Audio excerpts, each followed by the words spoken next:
As we move on to the Peach Bowl, it's Indiana, it's Oregon. Indiana favorited by 3.5 points, over under 47.5. Atlanta, Georgia, 6:30 p.m. Central on Friday. And we're going to talk about why Indiana and Oregon can win this game. Xander, why don't you tell us why Indiana can win this game? Well, they're by far the best team in the country.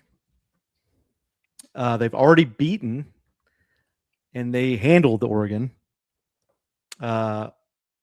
pretty stoutly, pretty soundly in their house. They ran in their house and they took their shit. Earlier in the season, Indiana has only gotten better since that game, which is scary. What we saw in that Rose Bowl was eye-opening. I didn't know Indiana had that in them.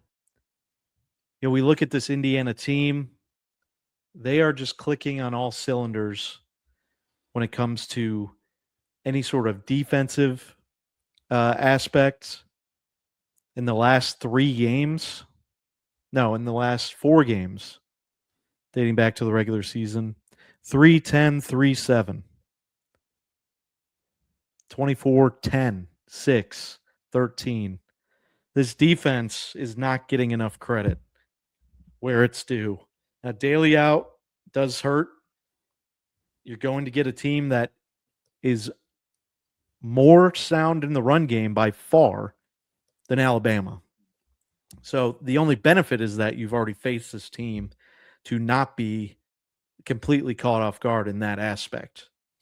That's what would concern me if this was not a rematch, because you don't want any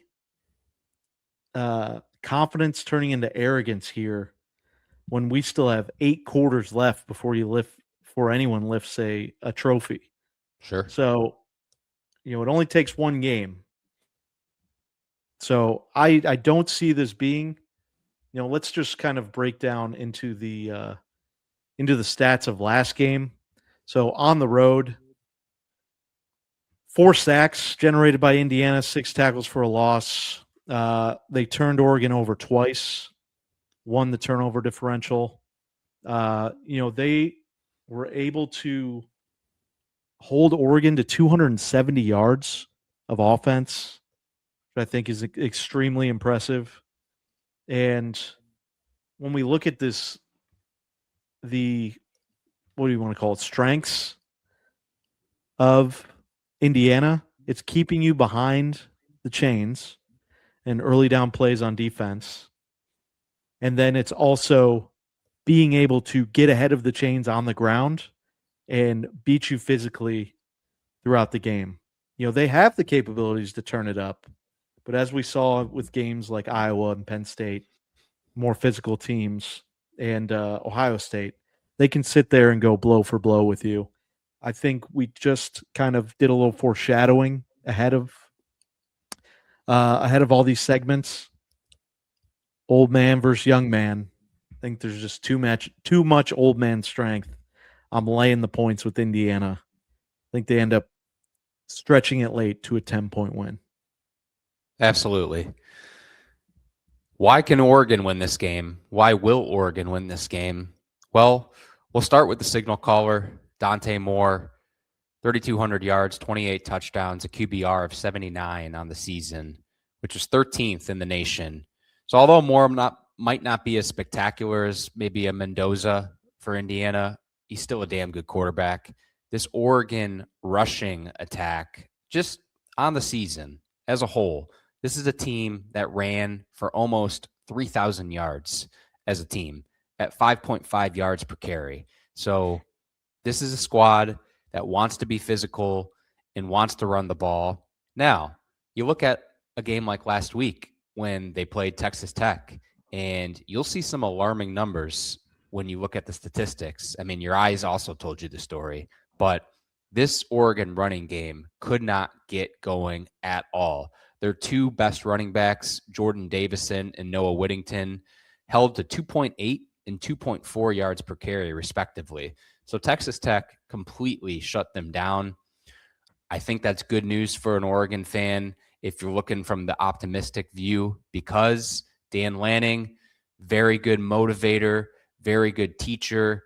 I think Texas Tech was the perfect opponent for Oregon to go up against to prepare them as best as possible when they're playing Indiana on Friday night, because just like Texas Tech, Indiana has a very disruptive defensive line.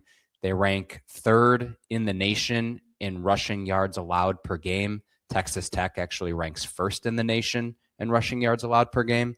So hopefully they have some lessons that they can learn. I mean, football at the end of the day, it's a very physical sport. Sometimes there's only so much that you can do, but you would think that Oregon is going to take some lessons that they learned from their last game and apply them moving forward. And we'll see if the loss of Daly for Indiana, one of their best defensive linemen, maybe shows up in this game. So we'll see. Now, from an Oregon defensive standpoint, obviously they have very good players all over the field. I mean, that was highlighted in last week's playoff game by that stud freshman corner who looks like a big NFL corner at this point, Brandon Finney Jr., 2 interceptions. And Oregon's defense as a whole, they got some guys that can get after the passer. Tudioli, Ugalele, 9.5 sacks and 6 sacks, respectively, on the season. Indiana, for as good as they've been, when they've played some teams that have had some more physical defenses and maybe just some better defenses as a whole, like an Ohio State, for example, or an Iowa or a Penn State, they've certainly taken their lumps. They haven't been perfect. So Oregon, in order to win this game, figure it out running the ball. Dante Moore continue to play efficiently. And defensively, if you're Oregon, you got to bring that physicality. In fact, you got to bring the physicality as a team, as a whole. But you're going to have to win the turnover battle, and you're going to have to play very good situational football. So I know that was a little long-winded, but I think that's the path for Oregon to pull off the upset in this one. Yeah. Yep. I mean, there wouldn't be a good team. Like if they wouldn't be here if they weren't a good team. There you go. Spit it out. Yeah, I mean, it's semifinals. Almost they can taste it, but I got to be honest, this really feels, oh, wow. Geez, I get these graphics and just been talking over the Miami. Anyway. Yeah, I mean, listen, to me, it feels like we're going to be talking about this Indiana team still. Like no one's willing until it actually is done, but they have a potential to go 16-0, undefeated national champions, as 2 years out of being the worst program of all time in college football statistically. When I watch this team line up and play the other team, there's something kind of like Trinidad Chambliss, man. There's something that they have that others don't. And it feels like the Ohio State run last year that we'll be looking back at every spread and like, oh, how could we get Indiana at 3.5? I think the final is 24-13.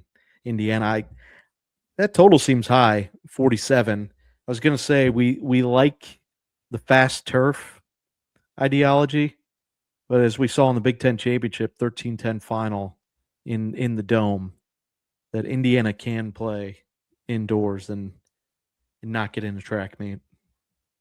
Absolutely. I echo your thoughts on Indiana. And from an Oregon perspective, if I wanted to back this team, I would have liked to see a little bit more from their offensive line and their rushing attack, and quite frankly, Dante Moore in the passing game than I did see against Texas Tech. And I know Tech has a great defense, and I know it's just one game, and I know they still won the game. But Indiana is going to give them just as much of a challenge as Tech will. And I think at the end of the day, I'm just looking at the physicality of these teams. They've already played once. Indiana won that matchup, and I think Indiana is going to do it again. I do expect it to be a slugfest, very physical, pretty good game. But I'm going to go with Indiana 27, Oregon 13. What a copycat, man. What a copycat. This is troubling. So the Oregon-Miami parlay is a lock of the century. Yeah. Yeah, you can put us on a poster and put the clown noses on us. So be sure to like and subscribe here and go back and check out our coverage of the Fiesta Bowl.